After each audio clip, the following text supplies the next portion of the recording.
Hello and welcome back to the Lawn Association YouTube channel. Today's video is all about winter lawn care.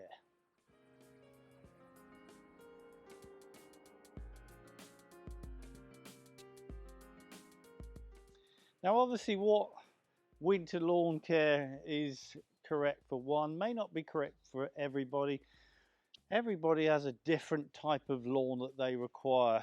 We get the enthusiasts who love spending an enormous amount of time out on their lawn, and that will be included during the winter as well. But not everybody wants that sort of immaculate striped manicured lawn. There are many different types of lawn in the UK, and it's everyone's entitlement to have that perfect lawn that suits their requirements. So let's look at a few of the things that you might need to do and you can choose to do depending on what type of lawn you actually want. So let's think of some of the things that happen during the winter. Now, the most obvious thing is it gets very cold, it gets very wet, it gets very damp in the mornings. We can be covered in frost, we can be covered in snow, although obviously as we're heading into December 2022, doesn't seem to be any likelihood of snow as yet. In fact, we've just started to get some low temperatures. So when it comes to your lawn, there's obviously one major feature that happens in the winter that affects every lawn, whether that be your most immaculate lawn or a lawn that you just want to keep as grass for all that environmental benefit. And that's the thing that comes from these trees, the leaves. They can be very damaging to your turf. Essentially what happens when they fall down, they block out light, they create disease because there's a little warm canopy sat on top of the grass blade as well, and that's where lawns thin out and die. In fact, if you leave a leaf down long enough and then sort of pull it up, eventually you'll actually see a dead patch underneath it. So if you do want to thin your lawn out, leave your leaves down, because that's one way of doing it. Some lawns will thin out on their own, as we are well aware as well. So when it comes to leaves, you know, the best advice you can ever get is obviously collect them up as much as you want to.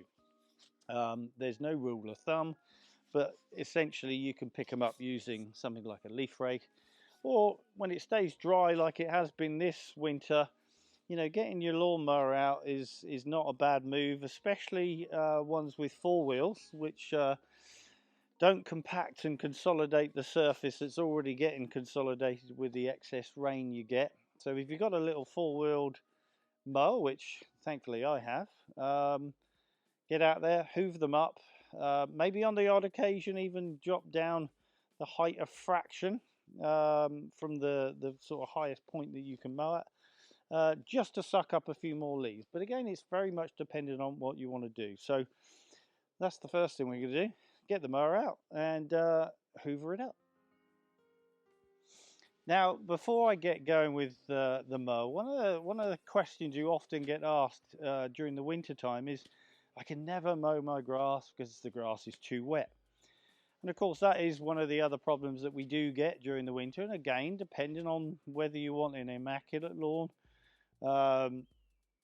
or not, plant health gets worse during the winter. It sits cold and wet and damp for many months. That can be your soils, it can be your grasses, but you've got to remember it's a very fragile plant that we've got, and the extremities that we get these days, we can jump 20 degrees, I suppose, from daytime to nighttime, and that shocks the plant. And so if you add that on top of the fact that it's getting very cold, very damp, very wet, soil temperatures are going down as well, the plant does struggle. So sometimes, you know, you need to think about giving it a helping hand. And when it comes to mowing grass during the winter, I wouldn't say it's an excuse that people say, well, I can't do it because it's wet. But one of the simple little techniques which very few people probably do is try and go out in the early morning. If your lawn's small enough, you can just go out and knock the dew off. Now, you'll get some people trying to knock it off with switch poles that are used on golf greens and things like that, but completely unnecessary for domestic lawns of any description most of the time. But nowadays we have these sort of wonderful little garden blowers. This is a battery powered one, as you can see, useful for the domestic market, useful for the professional if your lawns aren't too bad. And one of the things to do is go out in the early morning and just blow your grass dry a little bit. Hopefully there's a few less leaves on there and we're currently looking, but if you just help blow the dew off, what that'll do is give you hopefully a few hours where the sun can come out on a nice day, obviously, and you should have a nice dry cut by sort of mid to late afternoon. So a simple little technique, but very, very useful one if you're a bit of an enthusiast as well.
So one more thing about how often should you cut grass during the winter? Well, again, it all depends on the type of lawn you want, but there's no rule of thumb. You know, I had an old adage which I sort of bought about a few years ago, and if it doesn't stop growing, don't stop mowing. It's one of the critical things that we should learn from, you know, the professionals, the sports industry people, that if it grows, mow it. You know, certainly in most cases it's a plant thickening device. So even during that winter, it helps dry the plant out. It makes the lawn look a little bit nicer as well. And like I say, it may even mean that you go out on it a little bit more frequently than you normally do, which is never a bad thing. Most lawns go backwards during the winter because we're sitting in cold, freezing cold, wet temperatures, and that's when plants become under stress. During the summer, it can shut down and go yellow, as we've seen, during the summer that we just had, but it recovers. During the winter, you know, you do get a lot more plants dying out, purely because it's under stress. It might be under trees, it might be raining heavily, you might have poor drainage, maybe a number of different things. So the more often you go out on your lawn during the winter, and it may be just once a month, but just keeping that little bit of husbandry up, you know, getting the leaves off, keeping your furniture off, and just checking on it once every now and then can be a really important feature. So the rule of thumb is just do it as much as you want, but try and get out there once a month. Leaving your lawn for maybe 5 or 6 months during the year and never really looking at it is a sort of something that's going to probably catch up with you. And you often get it when people don't go on their lawns for 4 or 5 months. They go out in the spring and say, it doesn't look very good. Well, you leave any plant like that for 5 or 6 months and you can't expect it to look great during a period when it's under enormous amounts of stress. So the advice is do it as often as you can, but more often than you perhaps think. So with the mowing and the blowing, that sort of will look after part of the surface. The next thing to do is think about the bit that we don't see, and that's the bit underground and the soils. So the soils effectively get a lot more rain. They also get a lot colder during these temperatures as well. So keeping the water movement coming through the roots, through your lawn, is really, really important. Getting a bit of that gaseous exchange where we can release a little bit of carbon dioxide and get some oxygen in, again, will all be dependent on the type of lawn you want, the types of soils you've got, and how much time you also want to spend on the lawn. The type of aeration that you want to think about, in most cases, certainly for heavy clay lawns, is going to be hollow tine aeration, where you change the soil structure. You know, the most important factor across a rule of thumb is soil structures get ruined by droughts, they get ruined by wet periods as well. And we have to balance that out. So yes, you can go out and spike your lawn with garden forks, things like that, but you've got to remember you're not particularly changing the soil structure, because that's what causes compaction, is when the soil structure changes and water doesn't get through your profile as well. Punching holes in the ground will allow that, but it doesn't necessarily do much in terms of relieving compaction. So grab yourself a hollow tine aerator or a fork, depending on what you're trying to aerate and what you're trying to achieve when you aerate. But certainly for a lot of heavy clay lawns, which we generally have an enormous amount in the UK, hollow tine aeration during this sort of winter period is a really beneficial thing. As I say, it gives you a great sort of gaseous exchange. It puts a lot more oxygen in for a longer period of time. It will decompact your soils far better than most other operations that you can do.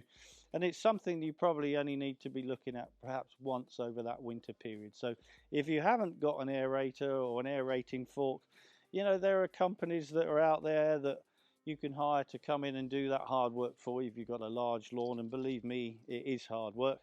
But if your lawn's small enough, there's no reason why you can't buy yourself a half decent hollow tine fork and go and do it yourself. But it's very much, again, down to what sort of standard of lawn you require.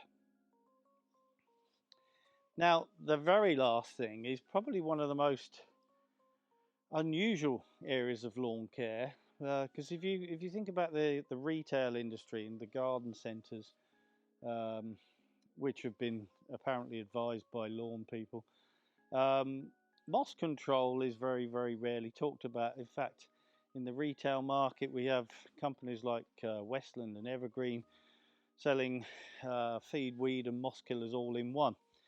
Now, the one thing you don't want to be doing right now is applying certainly heavy nitrogen products, or even necessarily low nitrogen products. So if you went down the retail route of buying a little packet of 4-in-1 with a moss killer in there with the intention of killing moss, you're going to be overfeeding your lawn more likely as well. So it's very rarely talked about. Now, one thing to understand is that moss spores germinate around about November, December in the UK. That's sort of a rule of thumb. They can happen at other times, but generally speaking, you can have a perfect lawn and all of a sudden in November and December time, when it gets a little bit damper but temperatures stay a little bit milder, you get the moss spores germinate into a moss plant. Now, prevention in moss control is the only cure. It's not, there is no product, and never has been a product, that is termed a moss killer. We've had a moss control product for a long, long time in the domestic and even now in the professional industry, which is a moss control product. It's not a moss killer. Anyone thinking it's a moss killer is either misinformed or been advised certainly badly. So when it comes to moss control, you've got to think what that word means. Control starts with prevention. Now, obviously there are a number of things that you can do to your lawn that are going to aid the process of germination of a moss spore. So you can control thatch layers, you can aerate your lawn to keep water movement going through, you can feed with the correct sort of products at the right time, so you keep plant health really, really good, really dense, and then moss spores sometimes then don't have the ability to germinate. But of course this time of year it's limited over the winter what you can do. However, we have a moss control product which is certainly a fantastic thing to get out during this winter period, and that winter period can be from November through to February. But it's a good idea to go out with a moss control product. If you can apply it at the correct rate, you can have it in a powder form that you can turn into a liquid, into a soluble form, or you can actually buy a ready-made liquid, and they come in various strengths and what have you. The Lawn Association will have one very, very soon. Unfortunately, due to COVID and other problems, They're not currently available in the form that we would like to sell. Lots of people sell them. Lots of people all say that they're the best on the market, surprisingly enough. But certainly during this period, look at getting a little sprayer of some description. Now, even in the retail market or the homeowner area, you can buy interesting little sort of battery powered sprayers. The Lawn Association has a couple. What we do with those is actually calibrate them for you. Most people don't really understand calibrating, and I don't think homeowners necessarily care either. But if it can be done for them, it's certainly much easier. They have an application rate, and that's something that the association does, is calculate products and work out the application rate for you. So it takes all the sort of head work and confusion out of the way. But during this time, like today, it's nice and warm. This is the time that spores will germinate. Now, there's not a lot you can do if they do turn into plants. The best thing you can do, though, one is to obviously keep the lawn dry, as we said before, but two, go out with a liquid moss control product. And what it'll do is help dehydrate the plant. That's all moss control products do. Any of them at all. Anyone says that they've got a moss killer doesn't know moss, unfortunately, because we've never had a product, as I say, that actually kills the spore. There was many years ago in the professional arena, but that was taken away 15-20 years ago perhaps. So we've only ever had moss control products, and the retail sector has only ever had moss control. But what you can help do with the product, which is basically a sulfate of iron, it has a number of benefits. This is probably the most widely used product, I would say, in the world, because every golf course and sports turf all across the all across the world are using this sort of product during the winter. So if you've ever seen it before, or if you've ever used it, you may see it blackening your grass enormously badly. That probably means that you've either put it on through a powder form, which is dangerous, or a fertilizer form. But essentially what it shows you is that it actually dehydrates, so it's dehydrating the leaf blade as well. Now when it's in a liquid form, it's a lot safer. It's a bit like putting it down when the rain comes, for example, which you often find on some of the boxes, surprisingly enough. You know, apply before the rain or water it in as required. So putting through a liquid form, it helps dehydrate that plant even for a few weeks or a few months. It's a dangerous product to use too often, but as long as you continue with aeration, you can sort of unlock some of the damage it does as well.